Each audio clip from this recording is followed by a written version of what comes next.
नमस्कार, आप सभी का बिहार की चुनावी महाभारत में बहुत बहुत स्वागत है। मैं हूं आपके साथ अजीत सिंह। दोस्तों, आज बिहार चुनाव के दूसरे चरण के मतदान के प्रचार का आखिरी दिन था, जहां चुनावी सरगर्मी चरम पर रही। बिहार की सियासत में शब्दों की धार आज तेज नजर आई। मंचों पर बयान, भीड़ के बीच भावनाएं और माहौल में राजनीतिक बिजली। कौन क्या कह रहा है, कौन क्या कर रहा है और इसका जनता के वोट से क्या मतलब, यही आज हम समझेंगे खुले शब्दों में, साफ भाषा में और बिना लाग लपेट के। पूर्णिया से लेकर औरंगाबाद तक, अमौर से नोखा तक नेता मंच पर थे, जहां बातों का तूफान जारी था और जनता सुन रही थी, सोच रही थी और फैसला तय कर रही थी अपने भविष्य का।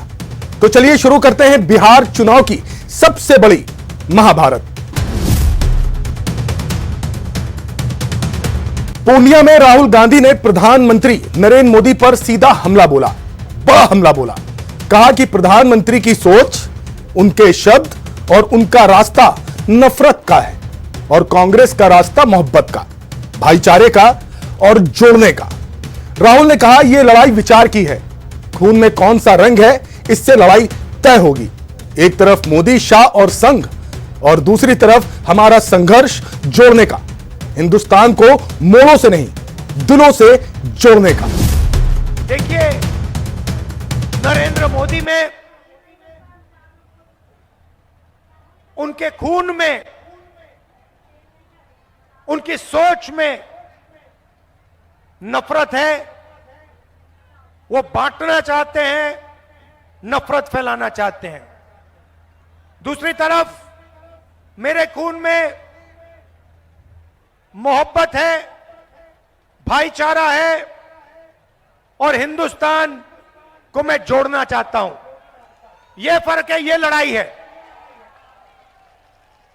बीजेपी आरएसएस एक तरफ, नरेंद्र मोदी अमित शाह एक तरफ, कांग्रेस पार्टी दूसरी तरफ, राहुल गांधी दूसरी तरफ, खारगे जी दूसरी तरफ, तेजस्वी जी दूसरी तरफ।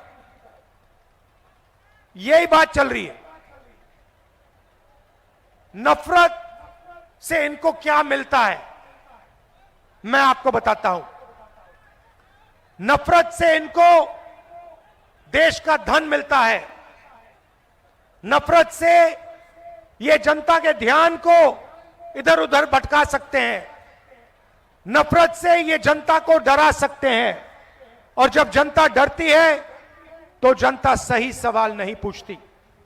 बिहार में, हिंदुस्तान में 3-4 राजनीतिक सवाल हैं। सबसे पहला और सबसे जरूरी राजनीतिक सवाल, इस देश के युवा को और बिहार के युवा को रोजगार क्यों नहीं मिल रहा है, यह सबसे पहला सवाल है। दूसरा सवाल, अगर युवाओं को रोजगार देना है तो बिना शिक्षा, बिना कॉलेज, बिना यूनिवर्सिटी, बिना स्कूल यह नहीं किया जा सकता है। तो दूसरा सवाल, बिहार में यूनिवर्सिटीज, कॉलेजेस सारी की सारी या बेची जा रही है या बंद हो रही है। और अगर बिहार के युवा को रोजगार चाहिए तो उसे दूसरे प्रदेशों में जाके मजदूरी करनी पड़ती है। वहीं दूसरी तरफ गृह मंत्री अमित शाह औरंगाबाद, गया और सासाराम का नाम लेकर बोले। कहा कि यहां कभी नक्सलवाद था, बंदूक की आवाज थी और अब यह सब खत्म हो गया है। शाह ने कहा कि यह मोदी सरकार की ताकत है कि नेपाल से तिरुपति तक लाल गलियारा बनाने का सपना चकनाचूर हो चुका है। सुरक्षा और विकास ने हिंसा की राजनीति को हराया है। क्या कहा, सुनिए।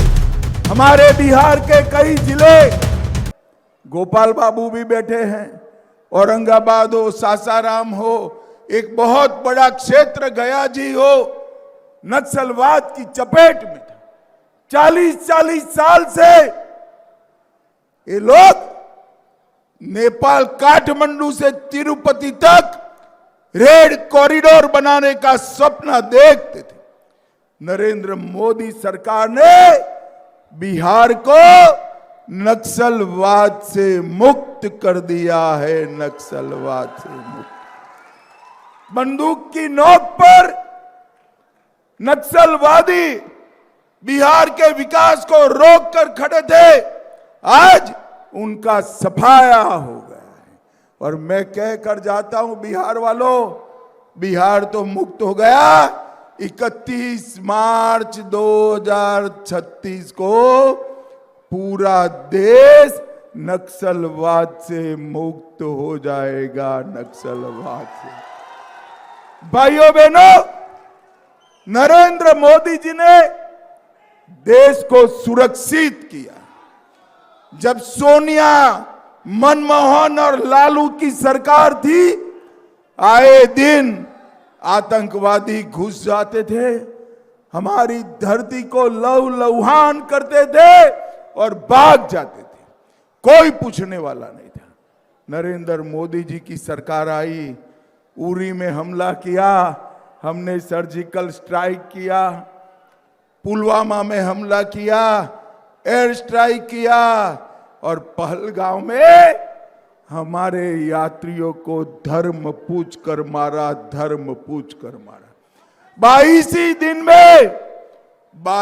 दिन में ऑपरेशन सिंदूर कर पाकिस्तान के घर में घुसकर आतंकवाद का सफाया।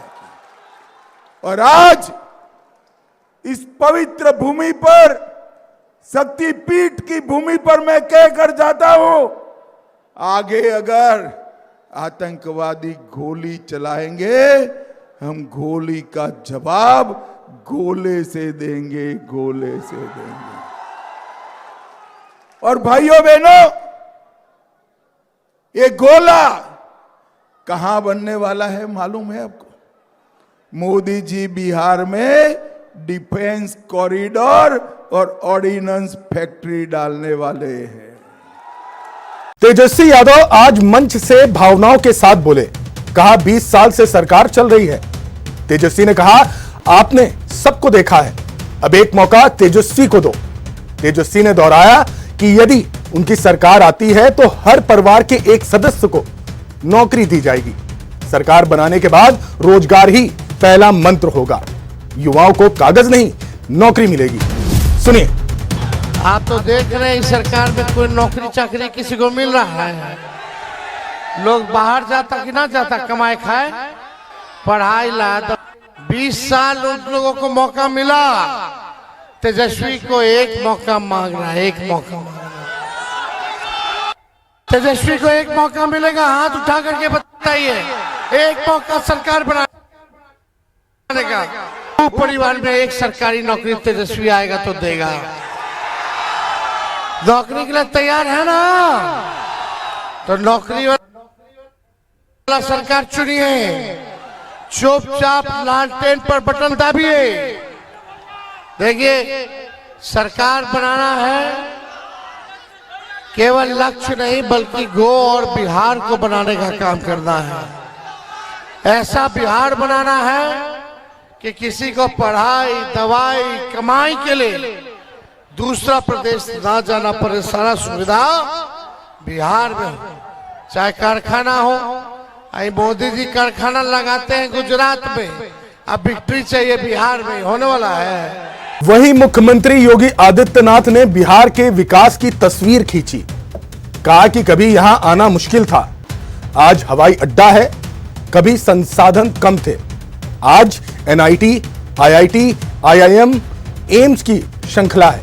योगी ने कहा कि यह नया बिहार है जो आगे बढ़ रहा है, कदम तेज है और विकास दिखाई दे रहा है। सुनिए सीएम योगी ने क्या कुछ कहा। अररिया में आने का सौभाग्य प्राप्त हुआ है।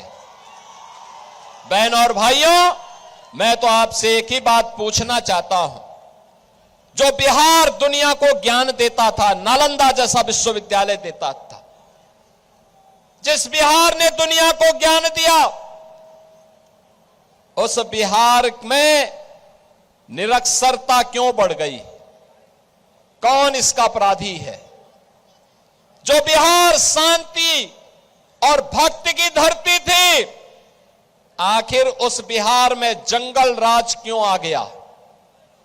इसके लिए कोई अपराधी है तो कांग्रेस और आरजेडी बराबर की अपराधी है, बराबर की अपराधी है।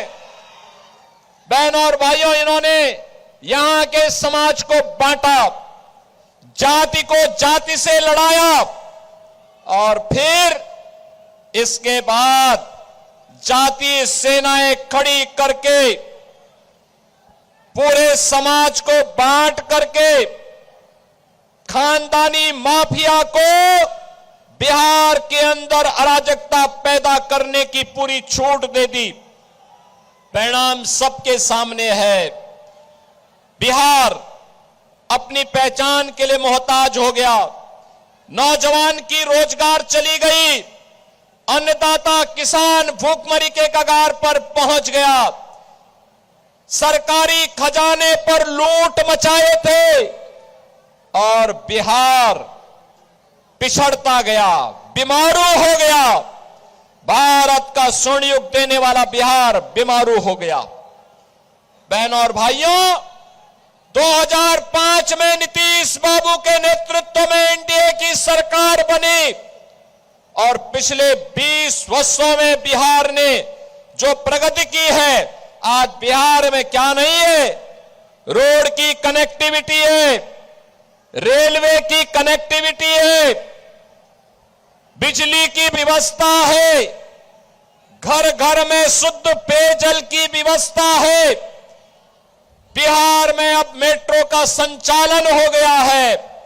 बिहार में अब एनआईटी है, आईआईटी है, एम्स है, आईएम है, मेडिकल कॉलेज और इंजीनियरिंग कॉलेज की एक लंबी श्रृंखला आज बिहार के अंदर है, जो समृद्ध बिहार बनाने के लिए सुशासन की सुदृढ़ नींव पर एक मजबूत आधार खड़ी हो चुकी है।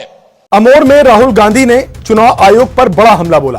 कहा कि हरियाणा में चुनाव में हेराफेरी हुई, 2 करोड़ वोटर्स में 25 लाख फर्जी जोड़ दिए गए। कहा कि यह सब नरेंद्र मोदी, अमित शाह और चुनाव आयोग की मिलीजुली योजनाबद्ध चाल थी। राहुल ने मीडिया पर भी सवाल उठाए। कहा मीडिया वाले क्यों खामोश हैं, क्यों सवाल नहीं पूछते? सुनिए। अभी पिछली मीटिंग में एक पत्रकार आए मेरे पास, माइक लेके आए और उन्होंने कहा कि आप बिहार के चुनाव के बारे में क्या सोचते हो? और मैंने उनको जवाब दिया, देखिए आप मुझसे बिहार के बारे में पूछ रहे हो, मगर 2-3 दिन पहले मैंने हरियाणा पर प्रेजेंटेशन किया, जहां मैंने देश को दिखाया कि नरेंद्र मोदी, अमित शाह ने, चीफ इलेक्शन कमिश्नर ने हरियाणा का चुनाव चोरी किया है। उसके बारे में आप क्यों नहीं पूछते मुझसे? बिल्कुल चुप हो गया। भाइयों बहनों, हरियाणा का चुनाव बीजेपी के लोगों ने चोरी किया है। 2 करोड़ वोटर है, 25 लाख फर्जी वोटर। बीजेपी के लोग यूपी से आकर हरियाणा में वोट करते हैं, हरियाणा से जाके यूपी में करते हैं। एक व्यक्ति के घर में 500 लोग रहते हैं। जब हमने चेक किया वहां पे कोई नहीं मिलता है। एक महिला का वोट 1 बार नहीं, 2 बार नहीं, 3 बार नहीं, 50, 60, 70, 200 बार तक आता है। ये बीजेपी का चुनाव जीतने का तरीका है। वहीं रोहतास के नोखा में नीतीश कुमार ने मुस्लिम समाज के किए गए कामों का हवाला दिया। नीतीश ने कहा, हमने मदरसों को सरकारी मान्यता दी, शिक्षकों को बराबर वेतन दिया और नीतीश ने अपील की कि भ्रम फैलाने वाले के शब्दों में मत पड़ना। काम देखो, काम गवाही देता है। नीतीश ने क्या कुछ कहा है, सुनिए। और हर प्रकार से काम हुआ है। शुरू से ही सभी तबकों का विकास हुआ है, चाहे हिंदू हो, मुस्लिम हो, अपर कास्ट हो, पिछड़ा हो, अति पिछड़ा हो, दलित हो, महादलित हो, सबके लिए काम किया गया। और एक बात और था, पहले तो हम बताए मुस्लिम का, तो पहले भी मुस्लिम समुदाय के लिए वो लोग मांग करता था कि उनको मिले, तो कुछ नहीं हुआ। मुस्लिम समुदाय के लिए हमने काफी काम किया है। अब मदरसों को सरकारी मान्यता दी गई, एवं उनके शिक्षकों को सरकारी शिक्षकों के बराबर वेतन दिया गया। तो ये लोग पहले वाला कोई काम करता था, इसलिए याद रखिए, कोई वोट वोट मत दीजिए, सब बेकार का काम करता है। इसीलिए हर चीज को जहां पर भी किसी तरह की कोई कमी थी, सबके लिए हम लोगों ने काम किया है, एक एक तरह से सब काम किया है। हाल में हमने कुछ नए कदम उठाए हैं जिसमें सभी को काफी फायदा है। अब वृद्ध जनों, दिव्यांग जनों, विधवा महिलाओं को पहले से ही हम 400 रुपये किए थे, अब उसी को बढ़ा करके 1100 कर दिया है और सारा काम करवाए हैं। और पहले वाली जो सरकार थी तो बिजली का हिसाब किताब था जी, पटना में 8 घंटा रहता था, कहीं कुछ नहीं था। तो हम लोगों ने उसके बाद काफी कुछ करना लगा, उसमें काफी समय लगता है और पूरा राज्य सरकार से खूब पैसा लगा, खूब लगाए हम सारे बिहार में सब जगह पूरा कर लगवाए। तो ये हो करके एक एक हर घर बिजली हर जगह गिरगी पहुंचाने का काम 2018 में हो गया। और बहुत ज्यादा पैसा लगा था, तो शुरू में बहुत थोड़ा सा पैसा लोगों को दे रहे थे, बाद में फिर हमको लगा कि उनको पैसा क्यों देना है, उनको मुफ्त में देना है। तब हम कर दिए, अब लगभग सभी घरेलू उपभोक्ताओं को बिजली मुफ्त कर दिया है। अब किसी को नहीं, आप लोगों को याद करिए, कोई पैसा नहीं है और आप लोगों के लिए काम और कर देंगे, वो तो आपको मिल ही रहा है सरकार की तरफ से। और उसी तरह से आप घर के बारे में बता दीजिए, आपके घर में एक चीज हम ऊपर बना देंगे सरकार की तरफ से और उसका बहुत फायदा आपको भी होता रहेगा। तो तस्वीर साफ है, सियासी लड़ाई सिर्फ शब्दों की नहीं बल्कि ये वादों की परीक्षा है, ये भरोसे का इम्तिहान है।